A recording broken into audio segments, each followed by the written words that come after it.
Кога започнавте со вашата музичка кариера и кој најмногу ве инспирира? Мојата кариера започна 87-8 година, уште во времето кога студирав, односно учев во Никола Карев.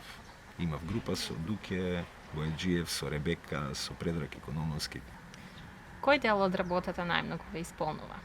Вие се појавувате како текстописец, музика, аранжман, клавиатура, оркестрација, тонски снимател и многу други работи. Буквално све. Имате соработка со многу музичари.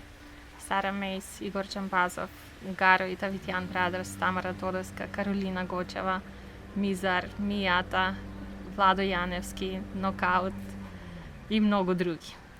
Имате снимано песна Убав сон со Сара Мејс, која што е последен поздрав за Тоша. Што имате да ми кажете за тој дел од вашиот живот, како басист на Тоше Проевски? Тоше Проевски е, ја би сакал за него би можел да зборувам со денови, ама една работа што можам да ја кажам, значи како поим кој што го врзвам секогаш со Тоше Проевски, тоа е страст. Значи не љубов, него понатака од љубовта. Толку многу да се сака животот, музиката, луѓето околу себе, тоа ги надминува границите на она што ние го сметаме да речеме за нормално. Тати, кои места би ги издвоил и кои места би оставиле најголем впечаток од местата каде што сте настапували?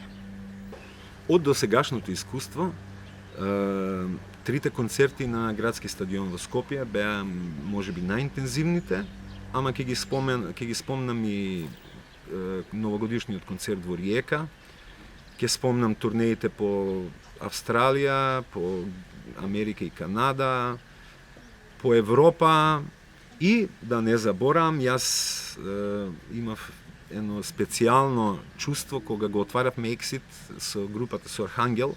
Тоа беше 2003 или 2004, не сум точно сигурен. Свиревме на главниот стејдж, бевме прва група и тоа беше исто така за мене као рокер, беше многу важен момент во кариера.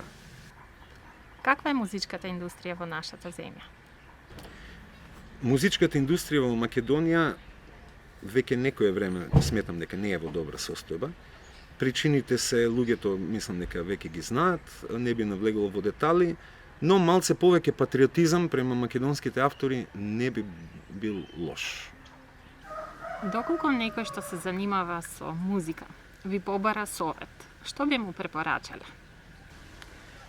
Без големи филозофии да го прави тоа што го сака.